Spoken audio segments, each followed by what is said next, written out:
हरे कृष्णा। आज हम सभी श्रवण करेंगे ग्रंथराज श्रीमद् भागवतम के अंतर्गत सप्तम स्कंद और इसमें पंचम जो अध्याय है, पांचवा अध्याय आज से प्रारंभ हम करने जा रहे हैं।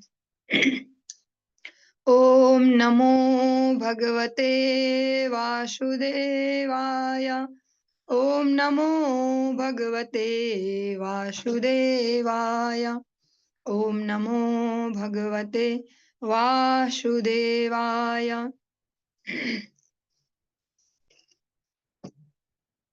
श्रीनारद उवाच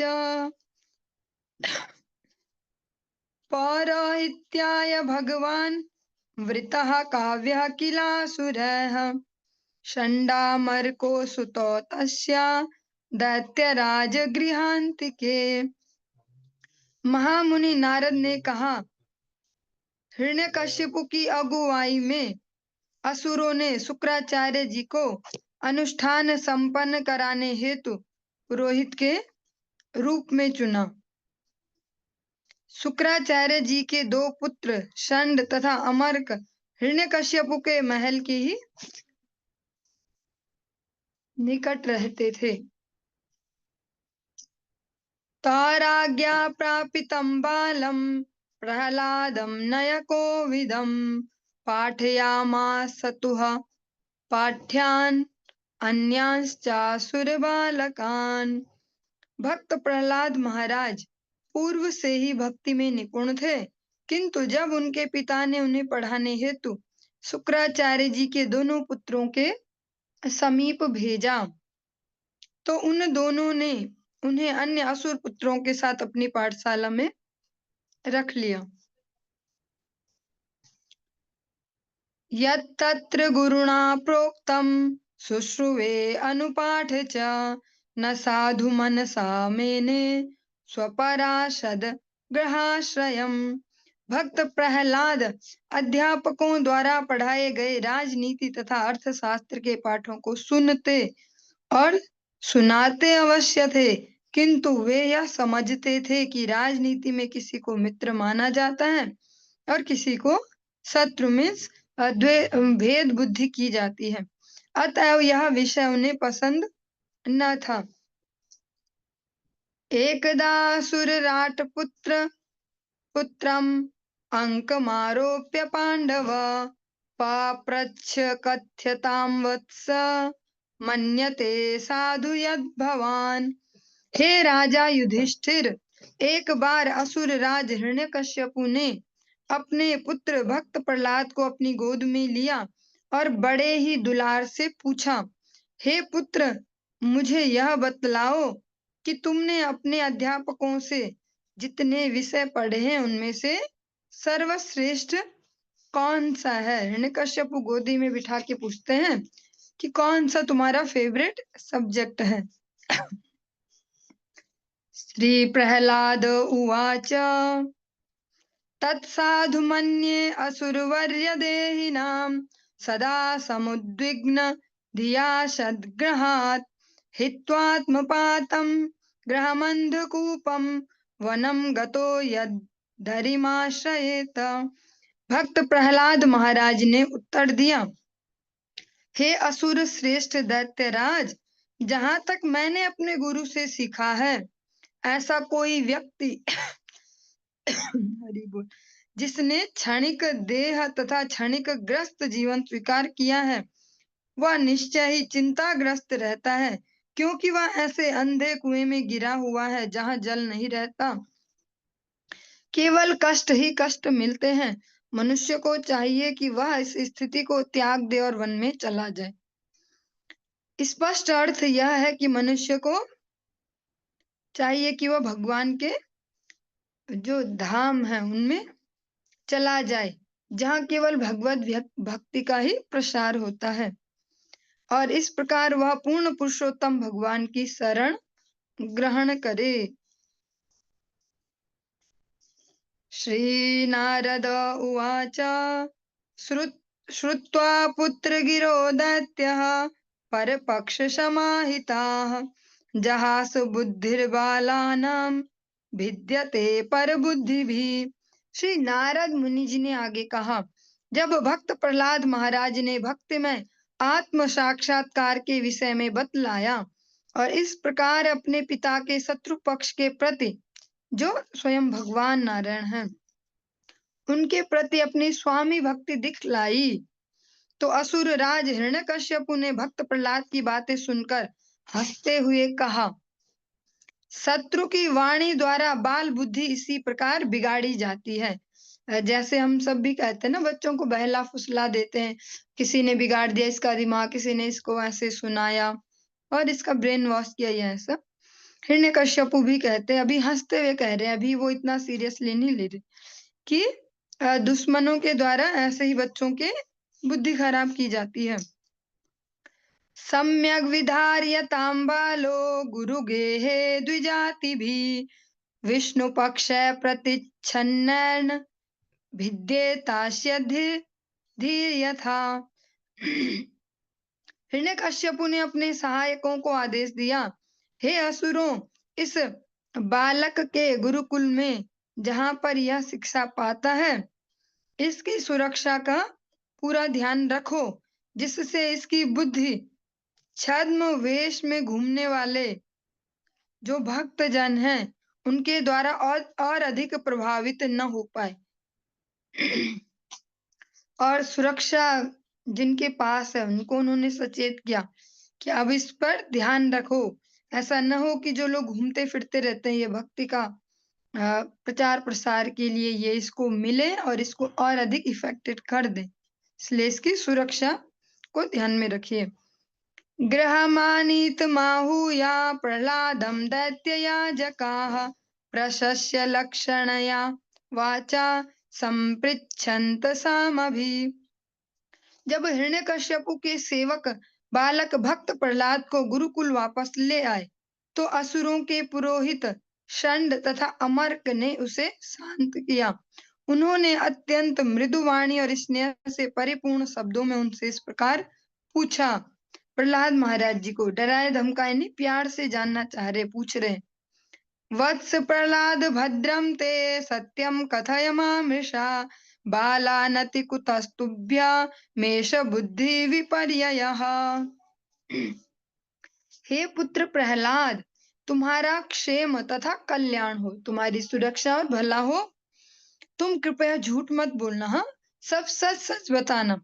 ये बालक जिन्हें तुम देख रहे हो, वे तुम जैसे नहीं है, क्योंकि ये सब पथ भ्रष्ट के जैसे नहीं बोलते।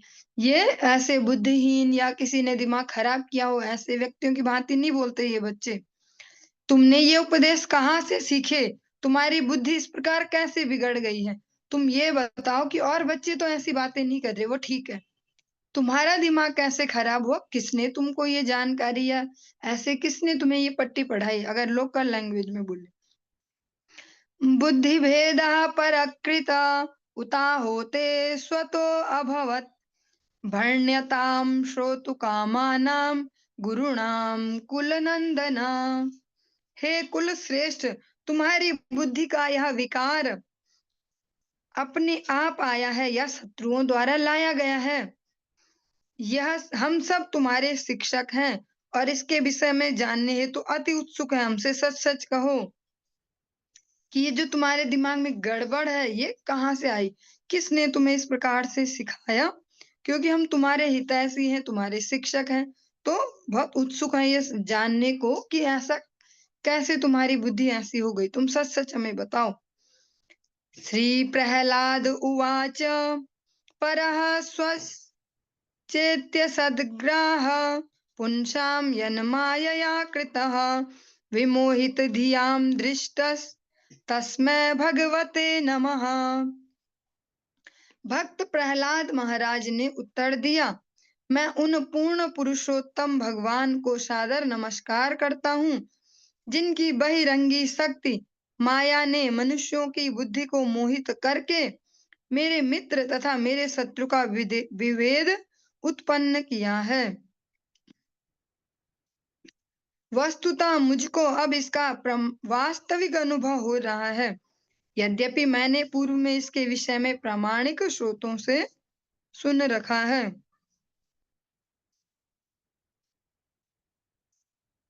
प्रहलाद महाराज जी जो उनका प्रश्न है उसके जवाब में कहते हैं कि मैं भगवान को नमस्कार करता हूँ, जिससे अगर इसको सरल करें, तो कुछ लोग मुझे अभी मित्र समझने लग गए हैं, कुछ शत्रु समझ रहे हैं। जो इस प्रकार का भगवान की माया का मोहन है, अब मुझे इसका वास्तविक अनुभव हो रहा है। मैंने पहले सुना है प्रामाणिक स्रोतों से इसे, लेकिन अब एक्सपीरियंस ले पा रहा हूँ। क्योंकि प्रहलाद जी ने जब इतना सही बोला भगवान के विषय में, तो कुछ लोग उनको शत्रु समझने लग गए। हाँ, भेद बुद्धि उत्पन्न हो गई। तो प्रहलाद जी कहते हैं कि मैं ऐसे भगवान को नमस्कार करता हूँ, जिनकी कृपा से आज मैं इसको अनुभव कर पा रहा हूँ। सा यदानुव्रतः पुंसां पशुबुद्धिर्विभिद्यते अन्य एष तथान्यो अहमिति भेद गतः सती।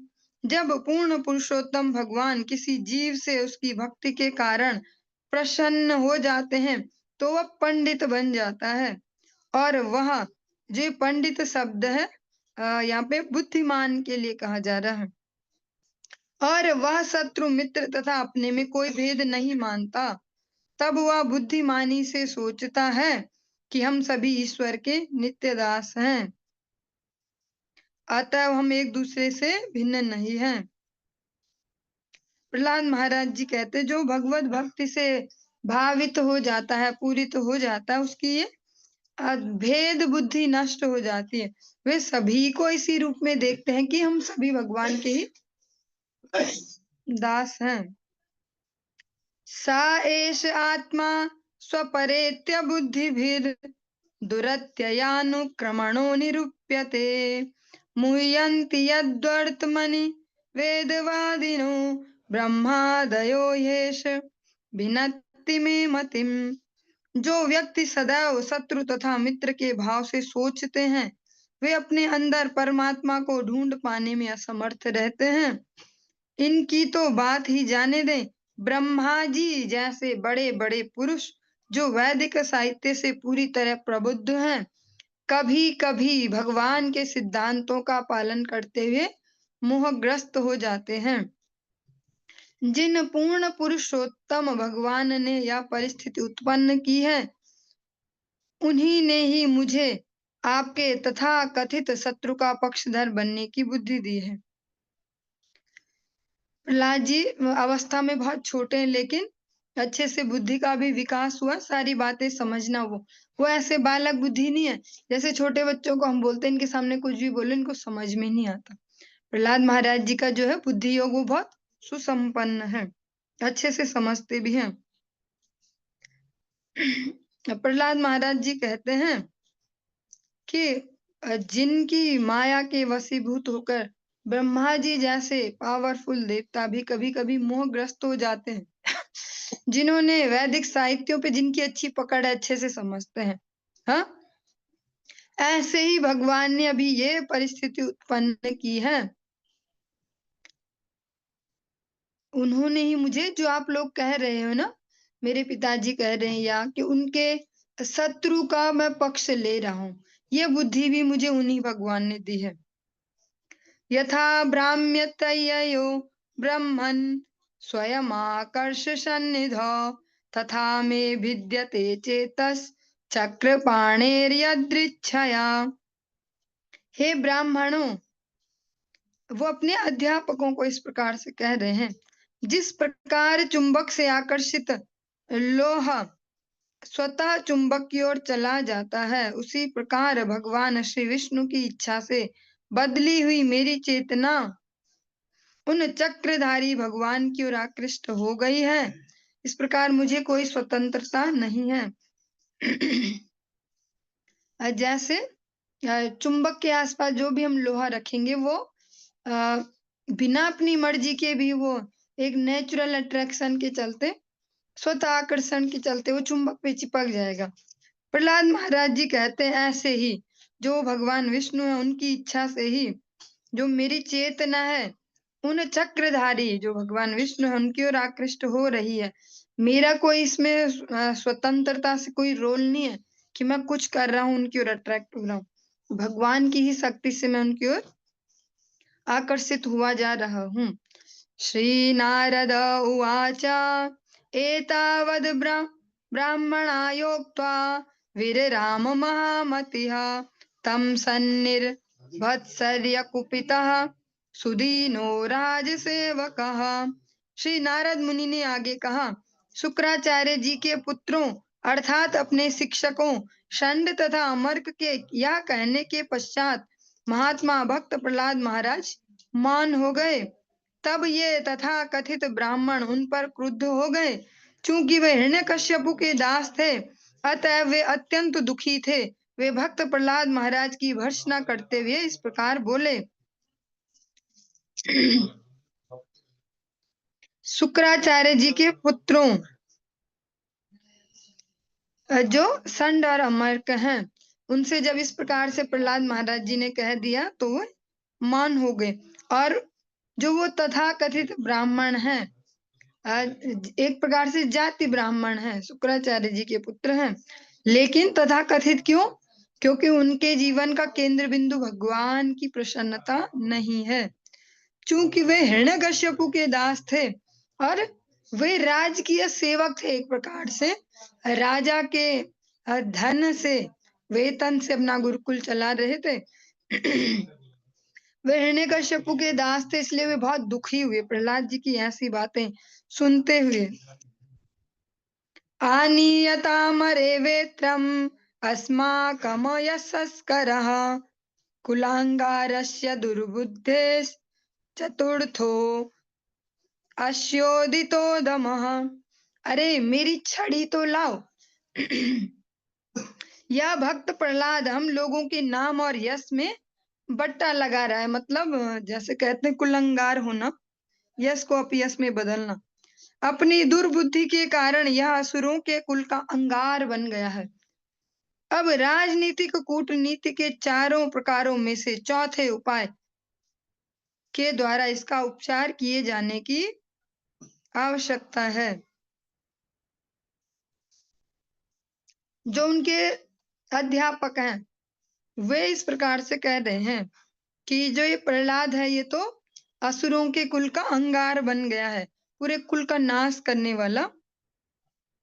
अब जो राजनीति में जो कूटनीति के 4 नियम बताए जाते हैं किसी को भी अपने कंट्रोल में लेने के, जैसे पहले उन्हें कोई आदेश देना, कानूनी आदेश देना, फिर उनको उनका शमन करना या फिर पद प्रदान कर देना इस प्रकार से, ताकि वो अपने फेवर में आ जाए।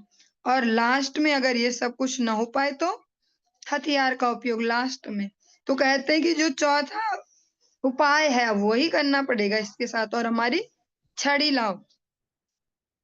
दैतेय चंदन वने जातो यम कंटक द्रुमः यन्मूलो न मूल परशोर विष्णुर नालायितो अब अर्भकः। यह धूर्त भक्त प्रहलाद चंदन के वन में कटीले वृक्ष की तरह प्रकट हुआ है। चंदन वृक्ष काटने हेतु कुल्हाड़े की आवश्यकता होती है, और कटीले वृक्ष की लकड़ी ऐसे कुल्हाड़े का हत्था बनाने हेतु अत्यंत उपयुक्त होती है। भगवान श्री विष्णु दैत्य वंश रूपी चंदन वन को काट गिराने के लिए कुल्हाड़े के तुल्य हैं, और यह भक्त प्रहलाद उस कुल्हाड़े का हत्था है। दैत्यों को भी वैसे सब जानकारी सारी होती है, वो बस भगवान से द्वेष करते हैं, इसलिए उनकी बुद्धि निगेटिव वे में, अपने अमंगल में ही लगती है हमेशा। बहुत प्रैक्टिकल सा एग्जाम्पल यहाँ पे संडमर्क दे रहे हैं। कोई चंदन का वन है, चंदन के पेड़ काटने हैं तो कुल्हाड़ी चाहिए, उस कुल्हाड़ी में जो हत्था लगेगा, वो जो हैंडल होगा वो भी चंदन का ही लगेगा। ऐसे ही जो हमारे दैत्य वंश है, ये चंदन का वन जैसा ही है। जो विष्णु है, नारायण है, वे कुल्हाड़ी हैं, और उस कुल्हाड़ी के लिए हत्था इस प्रहलाद को बनाया जा रहा है। ये प्रहलाद उसके लिए हत्था बन रहा है। इति तं विविधोपायैर्भीषयंस्तर्जनादिभिः प्रहलादं ग्राहयामास त्रिवर्ग्योषुपपादनम्। भक्त प्रहलाद महाराज के शिक्षक षंड तथा अमर्क ने अपने शिष्य को विभिन्न प्रकार से डराया धमकाया और उन्हें धर्म अर्थ तथा काम के मार्गों के विषय में पढ़ाना प्रारंभ कर दिया। यह थी उनकी शिक्षा देने की विधि।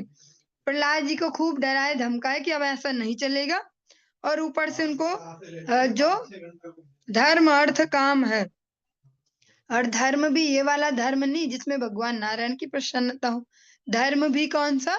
सकाम धर्म, जिससे हमारा संसार फले फूले। धर्म अर्थ और काम, इन तीनों विषयों को पढ़ाना प्रारंभ कर दिया प्रहलाद महाराज जी को। तत एनं गुरुर्ज्ञात्वा ज्ञात ज्ञेया चतुष्टयम् दैत्येन्द्रं दर्शयामास मातृमिष्टामलंकृतम्।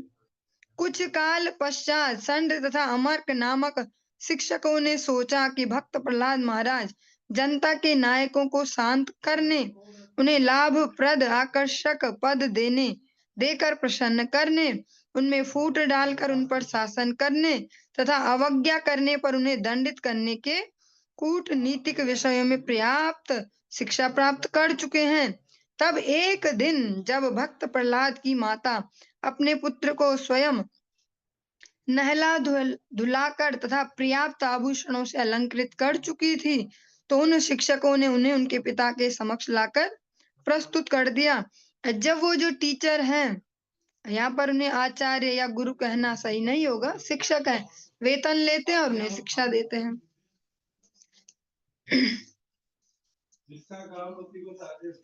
उन्होंने जब ये कंफर्म कर लिया कि हमने इनको अच्छे से सिखा पढ़ा तो दिया ही है, तो एक दिन जब उनके महलों में इनको ले गए, माता ने अच्छे से अलंकृत कर दिया और फिर उनके जो पिताजी हैं हिरण्यकश्यप, उनके सामने उनको वहां पर प्रस्तुत किया गया। पादयोः पतितं बालं प्रतिनन्द्याशिषासुरः परिष्वज्य चिरं दोर्भ्यां परमामापनिवृत्तिम्। जब हिरण्यकश्यप ने देखा कि उसका पुत्र उसके चरणों पर विनत है और प्रणाम कर रहा है, तो उसने तुरंत ही वत्सल पिता की भांति अपने पुत्र को आशीर्वाद देते हुए उसे अपनी दोनों बाहों में भरकर उसका आलिंगन किया। पिता स्वभावतः अपने पुत्र का आलिंगन करके प्रसन्न होता है, इस प्रकार हिरण्यकश्यप भी अत्यंत प्रसन्न हुआ। प्रहलाद महाराज जी ने जब अपने पिताजी को प्रणाम किया, तो जैसे सभी पिता होते हैं जो वत्सल पिता होते हैं, उनकी भांति हिरण्यकश्यप ने उन्हें आलिंगन प्रदान किया। आरोप्यांकमवग्राय मूर्धन्या शुक्लाम्बुधिभिः आसीच्चन विकसद्वक्त्र मिदमाह युधिष्ठिरा। श्री नारद मुनि ने आगे बतलाया, हे राजा युधिष्ठिर, हिरण्यकश्यप ने भक्त प्रहलाद महाराज को अपनी गोद में बैठा लिया और उसका सिर सूंघने लगा, फिर अपने नेत्रों से प्रेमाश्रु बहाते हुए और बालक के हंसते मुखार बिंद को भिगोते हुए वह अपने पुत्र से इस प्रकार बोला।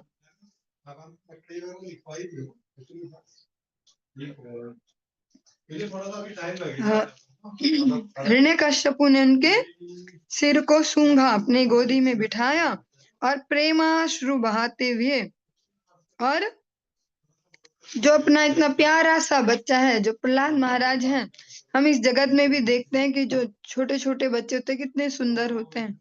जब स्वयं भक्तराज प्रहलाद हों, जिनका अनेकों युगों तक और जब तक सृष्टि रहेगी यश गान होता है, तो उनका स्वरूप कैसा होगा जब वो बालक स्वरूप में होंगे। तो ऐसे पुत्र को अपने आंसुओं से भिगाते हुए हिरण्यकश्यप ने इस प्रकार से कहा। हिरण्यकशिपुरुवाच प्रहलादानुच्यतां तात स्वधीतं किंचिदुत्तमं काले नैतावतायुष्मन् यद शिक्षद गुरोर्भवान्। हिरण्यकश्यप ने कहा, हे प्रहलाद, हे पुत्र, हे चिरंजीव, इतने काल में तुमने अपने गुरुओं से बहुत सारी बातें सुनी हैं। अब तुम उन सब में जिसे सर्वश्रेष्ठ समझते हो उसे मुझे कह सुनाओ। एक तरीके से देखा जाए तो प्रश्न ही गड़बड़ थे, तो प्रहलाद महाराज की भी क्या गलती है। हाँ, कहते सर्वश्रेष्ठ मुझे सुनाओ जो तुमने आज तक सीखा होगा।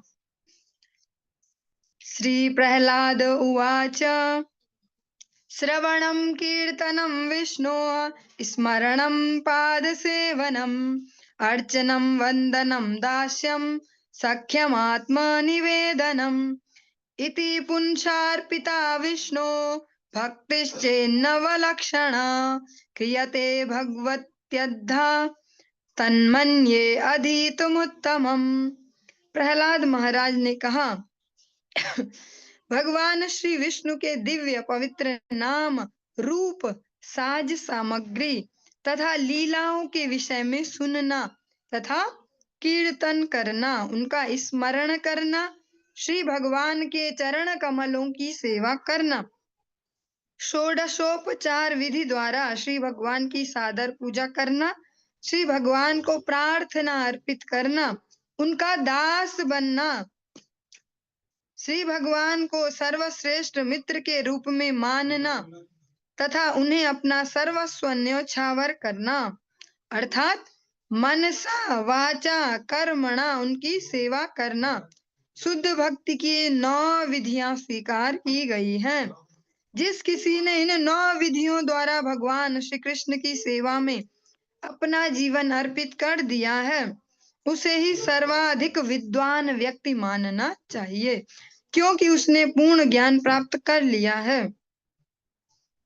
जो एकमात्र लक्ष्य है हमारे जीवन का, हम अपने गुरुजनों के और जो श्रेष्ठ गुरु परंपरा है उनमें भी जो गुरुजन हुए हैं उनके शब्दों में भी सुनते हैं कि हमारे जीवन का एकमात्र लक्ष्य भगवत सेवा ही है, भगवान नाम जप है। जो बाकी कुछ हम देख पा रहे हैं वो हमारी कमियों की वजह से, क्योंकि हम में इतनी स्थिरता नहीं है कि हम भगवान के नाम में उनकी सेवा में स्थिर रह पाए। इसीलिए इतना सारा सांसारिक विस्तार है, ये भी करना है, ये भी करना है, ऐसे ऐसे आज का दिन गया, फिर दूसरे दिन ये भी करना, ये भी करना, पूरा दिन गया। क्योंकि अभी हमें इतना धैर्य नहीं है, इतना आकर्षण नहीं है भगवान की सेवा नाम के प्रति। प्रहलाद महाराज कहते हैं जो इस प्रकार की 9 विधियों से भगवान श्री कृष्ण की सेवा में अपने जीवन को अर्पित कर देते हैं, वही सबसे अधिक विद्वान है। उन्होंने ही वास्तव में जो संपूर्ण ज्ञान जिसको कह सकते हैं वो प्राप्त कर लिया है। इसीलिए भक्ति राज्य में जो आगे बढ़ रहे हैं उनको इसी प्रकार से जीवन को डिजाइनिंग ऐसी दी जाती है कि हम जो भी करें उसके सेंटर में भगवान हो, तभी जाके हम अपने अनेक अनेक जन्मों से या इसी जन्मों के भी जमा प्रारब्ध को निपटा पाएंगे। वरना बहुत मुश्किल है इस जगत में रहकर अपने अनर्थों को निपटा पाना। इसीलिए चाहे हम भोजन भी पाते हैं तो उसमें भी कहा जाता है कि पहले भगवान को निवेदित कर दो, तो वो भी भक्ति का एक लक्षण बन जाता है, एक अंग बन जाता है। और वो नॉर्मल सी प्रक्रिया कि पकाते हैं और खाते हैं, वो भी भक्ति का एक अंग बन जाती है। निशम्य तत्सुतवचो हिरण्यकशिपुस्तदा गुरुपुत्रमुवाचेदं रुषा प्रस्फुरिताधरः। अपने पुत्र भक्त प्रहलाद के मुखार बिंद से भक्ति के इन वचनों को सुनकर हिरण्यकश्यप अत्यंत क्रुद्ध हुआ। उसने कंपकपाते होठों से अपने गुरु शुक्राचार्य जी के पुत्र षंड से इस प्रकार कहा।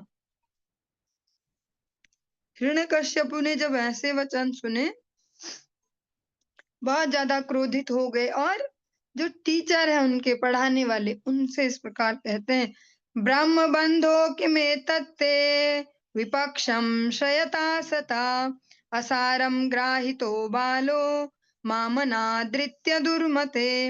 अरे ब्राह्मण के अत्यंत घृणित अयोग्य पुत्र, तुमने मेरे आदेश की अवज्ञा की है और मेरे शत्रु पक्ष की शरण ले रखी है। तुमने इस बेचारे बालक को भक्ति का पाठ पढ़ाया है, यह क्या निरर्थक बात है। हिरण्यकश्यप कहते हैं कि तुम इसको सिखा रहे हो इस प्रकार की बातें, ये तो बेचारा बच्चा है, हाँ तुम इसको सिखा रहे हो ये बेकार की बातें। संति यह साधवो लोके दुर्मित्राश्च छद्मवेषिणः तेषामुदेत्यघं काले रोगः पातकीनामिव। समय के साथ उन लोगों में अनेक प्रकार के रोग प्रकट होते हैं जो पापी हैं। इस प्रकार से इस संसार में छद्म वेश धारण किए हुए अनेक धोखेबाज मित्र हैं, किंतु अंत में उनके मिथ्या आचरण से उनकी वास्तविक शत्रुता प्रकट हो ही जाती है। हिरण्यकश्यप ऐसा समझ रहे हैं कि शायद ये मेरे बच्चे को ऐसा सिखा रहे, तब इस प्रकार से कहते कि ऐसे बहुत सारे छुपे हुए शत्रु हैं जो मित्र रूप में रहते हैं और उचित समय पे पता चल ही जाता है कि वे वास्तव में शत्रु थे। श्री गुरुपुत्र उवाच न मत्प्रणीतं न परप्रणीतं सुतो वदत्येष तवेन्द्र शत्रो नैसर्गिकीयं मतिरस्य राजन् नियच्छ मन्युं कददा स्म मानः।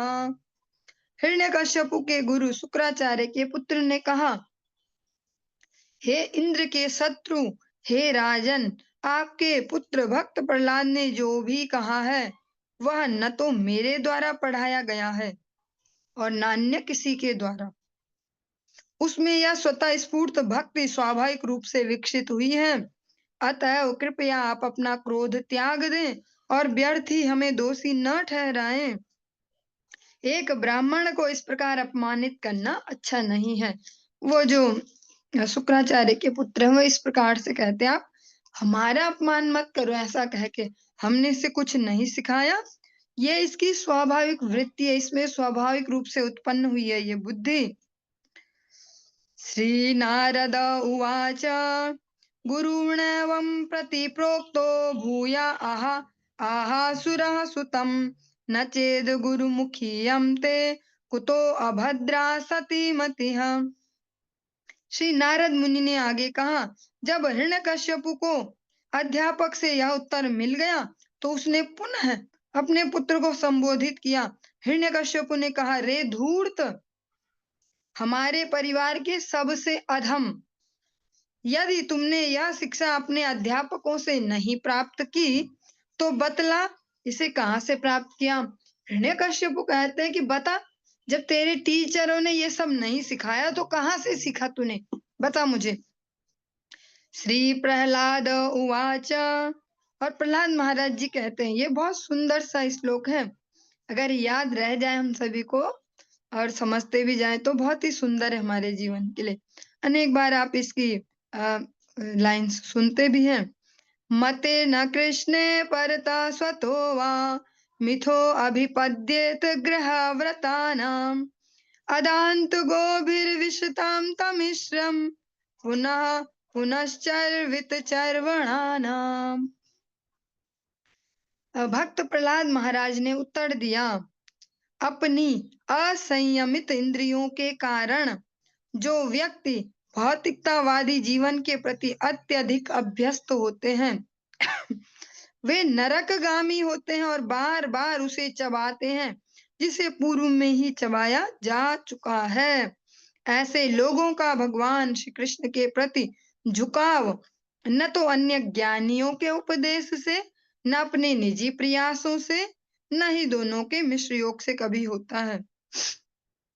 प्रहलाद महाराज जी स्पष्ट कहते हैं, जैसे प्रहलाद महाराज के इस एग्जाम्पल को ही लेते हैं, चबाए हुए को चबाना, जो हम पहले चबा चुके हैं उसको क्या और थूक चुके हैं फिर उठा के फिर मुंह में डाल के फिर चबा लेंगे, सुनने में तो बहुत गंदा सा लग रहा है ना। लेकिन प्रहलाद महाराज जी स्पष्ट कहते हैं, इसी प्रकार से सारे बद्ध जीव चल रहे हैं। हमने हर शरीर में आहार निद्रा भय मैथुन चारों क्रियाएं की, हर बॉडी में और हर शरीर में फिर से उसे कर रहे हैं और फिर से अगली बार वही सब कर रहे हैं, करते करते मनुष्य शरीर में भी वही सब कर रहे हैं। केवल ऐसे जो हैं, जो इस मनुष्य शरीर में भी केवल वही करते जा रहे हैं जो अलग अलग शरीरों में किया था। मतलब चबाए हुए कोई चबा रहे, चबा के थूका फिर उठा के मुंह में भरा, फिर चबाया फिर थूका फिर उठाया फिर मुंह में भरा, फिर चबाते जाओ। इस प्रकार से ऐसे जो मनुष्य हैं, प्रहलाद जी कहते हैं, ऐसे मनुष्यों का भगवान श्री कृष्ण के प्रति यहाँ पर स्पष्ट मतिर्न कृष्ण, यहाँ पर स्पष्ट कृष्ण नाम को ही उद्धृत किया। भगवान श्री कृष्ण में ऐसे लोगों की बुद्धि न तो ज्ञानी जनों के उपदेश से लगती है, न खुद ही कुछ कोशिश करके लगती है, ना मिक्सअप से कि थोड़ा उपदेश सुना, थोड़ा प्रयास किया। उनकी भगवान के प्रति बुद्धि लगती नहीं है, झुकाव उत्पन्न होता नहीं है हृदय में भगवान के प्रति। न ते विदुः स्वार्थ गतिं हि विष्णुं दुराशया ये बहिरर्थमानिनः अंधा यथान्धे रूपनीयमानास्ते अपीततन्त्र्या मुरुदां निबद्धाः।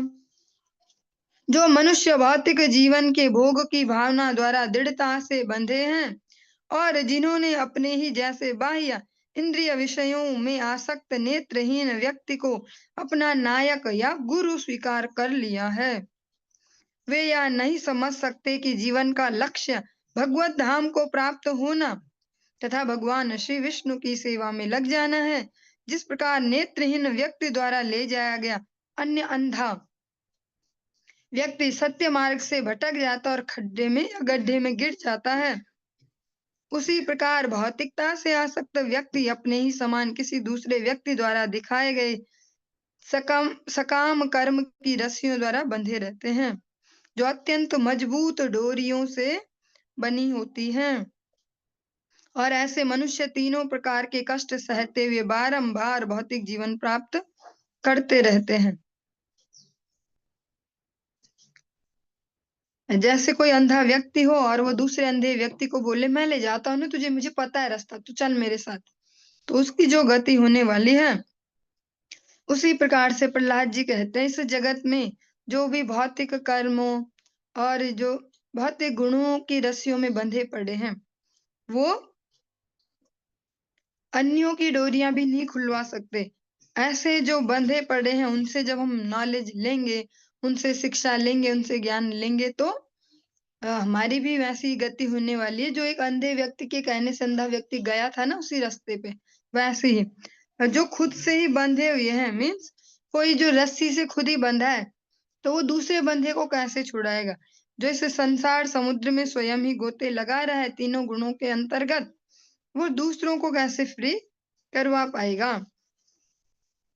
नैषा मतिस्तावदुरुक्रमाङ्गिं स्पर्शत्यनर्थापगमो यदर्थः महीयशां पादरजोऽभिषेकं निष्किञ्चनानां न वृणीत यावत्। इसकी भी जो अंतिम लाइन के कुछ शब्द हैं आप अधिकतर सुनते हैं, महीयशां पादरजोऽभिषेकम। जब तक भौतिकतावादी जीवन के प्रति झुकाव रखने वाले मनुष्य ऐसे वैष्णव जनों के चरण कमलों की धूलिका अपने शरीर पर लेप नहीं करते जो भौतिक कलमश से पूर्णतया मुक्त हैं, तब तक वे श्री भगवान के चरण कमलों के प्रति अनुरक्त नहीं हो सकते, जिनका यश गान उनके अपने असामान्य क्रियाकलापों हेतु किया जाता है। केवल भगवत भक्त बनकर एवं इस प्रकार से श्री भगवान के चरण कमलों की शरण ग्रहण करके ही मनुष्य भौतिक कलमश से मुक्त हो सकता है। प्रहलाद महाराज जी जिस प्रकार से कह रहे हैं, यह न अपने प्रयास से न दूसरे के उपदेश से हम इस भौतिकता के जंजाल से नहीं छूट सकते। एकमात्र उपाय क्या है? जो इस भौतिकता के जंजाल में नहीं फंसे, ऐसे जो महत जन हैं, ऐसे जो शुद्ध भक्त हैं, जो गुरुजन हैं, उनकी चरण धूलि में स्नान करने से, उनके बताए अनुशासन से जीवन को चलाने से, जीवन को वैसा ढालने से ही हम भौतिक कलमश से मुक्त हो सकते हैं और भगवान के चरणों की शरण ग्रहण कर सकते हैं। इसीलिए सरल भाषा में भी कहा जाता है साधु संग सर्व शास्त्र कह, लव मात्र साधु संग सर्व सिद्धि है। जो ऐसे साधु जन है जिन्होंने अपने जीवन को साध लिया है भगवत सेवा के लिए, उनकी कृपा के बगैर कोई और उपाय नहीं है। हम खुद से जोर लगाएं, खुद सोचे हम ऐसा करें, हम वैसा करें, नहीं हो पाएगा। क्योंकि इस जगत में भी जैसे हम देखते हैं, कोई इलेक्ट्रॉनिक गैजेट अगर हम खरीदते हैं तो उनमें एक बेसिक चार्ज दिया जाता है और उसके बाद ही हम उसको यूज कर पाएंगे। घर में चार्जर से और चार्ज करें या जैसे, जिसमें जीरो चार्ज हो उसको हम कुछ नहीं कर पाएंगे। एक बेसिक चार्ज उसमें होता है। से आध्यात्मिक जीवन में महज जनों की भी आवश्यकता है, महज जनों की भी नहीं, की ही आवश्यकता है। जब वो बेसिक चार्ज देते हमें भगवत भक्ति का, भगवत सेवा रुचि का, तब हम अपनी इस अधन्य जीवन को धन्यता की ओर ले जा पाते हैं। अपने प्रयास से नहीं हो पाएगा कि हमने बहुत देख रहे हैं आजकल सोशल मीडिया पे भक्ति और ये वो, तो हम वहां से सीखे, ऐसे ऐसे नहीं हो पाएगा। महत जनों की चरण धूलि में जब तक स्नान न किया, उनसे सीधे सीधे अनुशासन प्राप्त न किया, तब तक इस जीवन को धन्यता की ओर नहीं बढ़ा सकते।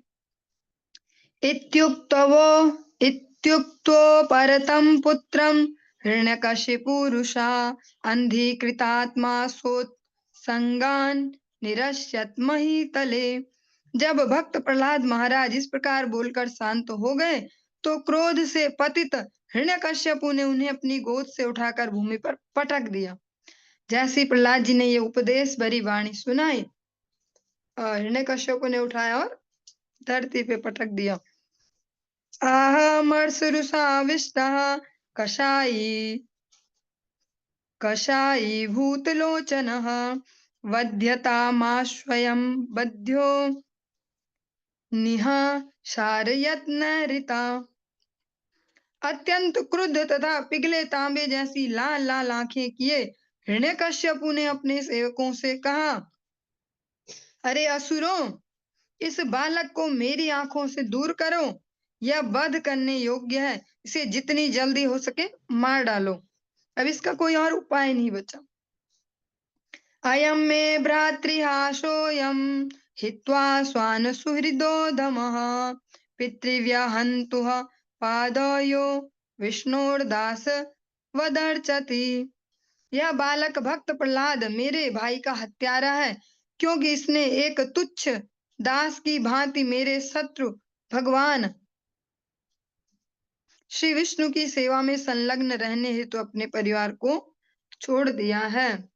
क्योंकि भगवान उनके भाई के हत्यारे हैं, तो जो उनका पक्षधर है, जो उनका सेवक है, वो भी उसमें भी ऐसा ही भाव कर रहे हैं कि यही है मेरे भाई का हत्यारा। हाँ, क्योंकि इसने विष्णु की सेवा के लिए अपने परिवार को छोड़ दिया है।